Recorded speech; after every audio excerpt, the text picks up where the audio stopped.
Hello everyone, warm welcome back to my channel. I am super fired up for today's video because I am going to be sharing with you updates on my peppers that I have growing in containers. A couple of things are beginning to happen around here, both the good and the bad, and I'm going to show you what is going on and also what I intend to do about some of the challenges that I am facing with the peppers that I am growing in containers here in my backyard, or side yard should I say, in my Texas Zone 9A garden.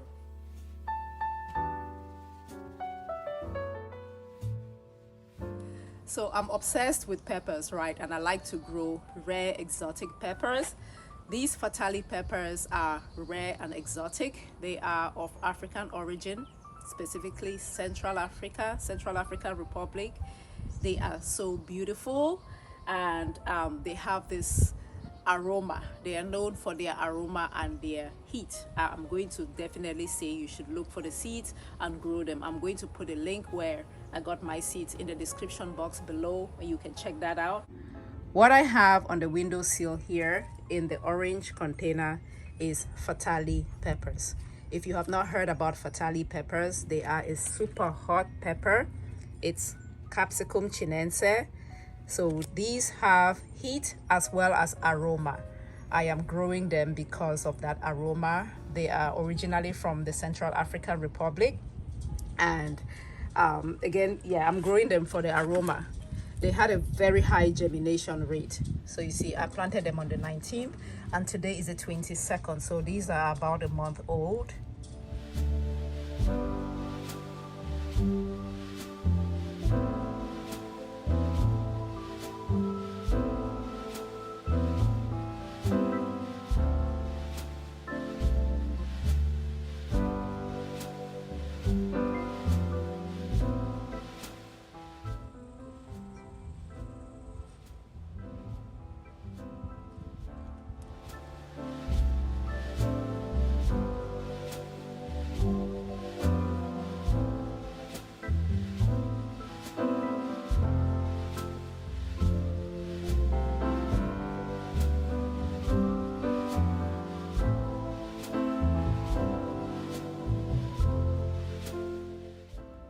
In addition to the Fatalii peppers, a lot of other peppers in my container garden are starting to be ripe. They're starting to mature. The Berbere peppers, also known as the Ethiopian brown pepper or the Ethiopian brown chili pepper, are turning color. These take about 85 days after transplant to mature. So I started the seeds back in February, around the 22nd of February, and it is now July the 22nd actually, and the peppers are starting to be ripe. The peppers are very well known for their use in Berbere, which is a traditional spice blend used in Ethiopian cuisine. It has been used for centuries. I hope you can get the seeds and start them. These are not very hot. They are a Capsicum annum, which means they are not that hot. Capsicum chinense are the hot peppers, and then Capsicum annum are mild, but these are very flavorful. You should try them. This pepper right here is known as the fish pepper. It is a beautiful looking pepper, extremely flavorful and not very hot. On a heat scale of 1 to 5, it ranks around a 3. It is productive. It is excellent in hot sauces. This one takes about 80 days to maturity. And guys, this pepper is on a list of culturally important and endangered heirloom peppers. So we are inviting everyone to take action to help protect this pepper. So get the seeds and consider growing them in your garden the next time you have the opportunity to. And just look at this one, see how beautiful it is. It is the scotch bonnet pepper. This one is a hot pepper and a flavorful one as well. So I've been experiencing some challenges with the peppers. The first issue I had was like leaf miners. What is causing like these or the leaf miner? I didn't do anything about it. But then now I started to experience other things. the peppers, they're struggling with the heat wave, not blooming, and the blooms, the blossoms, or yeah, the flowers, some of them are dropping. And then what I have also noticed is I am seeing sticky leaves. I'm seeing a massive aphid attack. Don't know if you can see this. Let's take a look. See that? I don't know if it scales, but yeah, it's been attacking my peppers. I don't know if it's because of the heat wave or a function of something else. See the sticky leaves? See that? Sticky leaves, and then when you turn the underside, you see all of that. So could be because of the heat wave or because of something else. Guys, if you know, have any idea, let me know.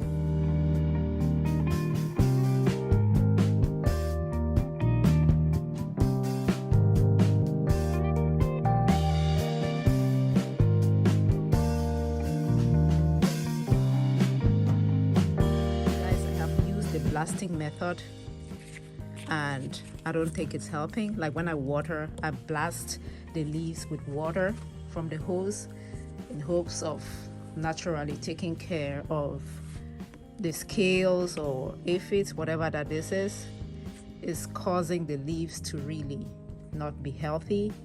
You know, it has this shiny sticky substance, so it's aphids or scale attack, I don't know. But what I have done is I have bought this insect killing soap. It's a concentrate, so I'm going to make a dilution of it. I think it's 1:50. The directions are all here. I'm going to prepare that diluted solutions and then spray the pepper plants with and hope to get rid of the scales or aphids issue I am experiencing. So just some of the challenges.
All right, let's take a look at what we got. Our pepper harvest, just see how beautiful they are. So this one right here, these are the Fatalii peppers, yellow Fatalii peppers. And then what do we have next? These are scotch bonnet peppers. I realize some cross-pollination may have happened, but these are scotch, Jamaican scotch bonnet peppers. And then this is Ethiopian Berbere peppers, and this right here is a fish pepper.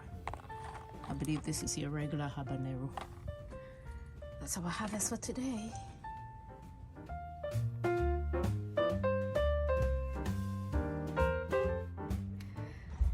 So despite all of the challenges, I'm still able to harvest some peppers. For me, this is worth it. I think I'm going to get a few more harvests, and I'm hoping that the treatment that I will apply, that is the insecticidal soap, will help me rescue some of the pepper plants. Thank you so much for watching. Again, I'm going to share the links of where I got the seeds from. Started all of these from seeds in the description box below. If you would like to purchase some seeds, maybe for next year's gardening, because this is July, it may be late for you to start peppers from seeds now. But I would highly recommend you check out True Love Seeds. Their seeds are tested for germination. It's heirloom seeds, you know, good seeds. So try them out. Thank you again for watching, and I'll catch you in my next one. Bye.